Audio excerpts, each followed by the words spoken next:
بسم اللہ الرحمن الرحیم۔ ایک اہم عمل کی فضیلت، ایک غلام آزاد کرنے کے برابر ثواب۔ رسول اللہ صلی اللہ علیہ وسلم نے فرمایا، جس نے کسی کو دودھ والی بکری یا روپے قرض دیے یا راستہ بتا دیا تو اسے ایک غلام آزاد کرنے کا ثواب ملتا ہے۔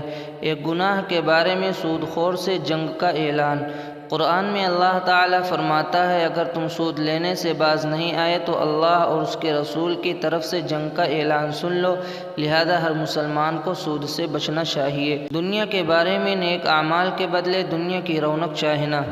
قرآن میں اللہ تعالیٰ فرماتا ہے، جو شخص اپنے نیک اعمال کے بدلے دنیاوی زندگی اور اس کی رونق چاہے گا تو ہم ان لوگوں کو ان کے اعمال کا بدلہ دنیا ہی میں دے دیں گے اور ان کے لیے دنیا میں کوئی کمی نہیں ہوگی۔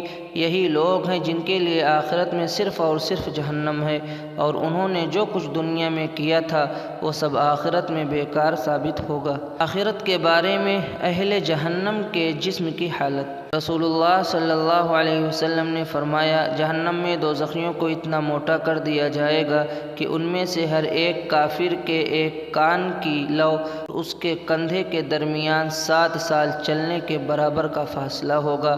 اس کے چمڑے کی موٹائی 70 ہاتھ کے برابر ہوگی اور اس کی ایک داڑھ احد پہاڑ کے برابر ہوگی۔ نبوی سے علاج، سر اور پیر کے درد کا علاج۔ رسول اللہ صلی اللہ علیہ وسلم سے جب کوئی سر میں درد کی شکایت کرتا تو آپ صلی اللہ علیہ وسلم فرماتے، تم پچھنے لگاؤ، اور جب کوئی پاؤں کے درد کی شکایت کرتا تو فرماتے کہ تم مہندی لگاؤ۔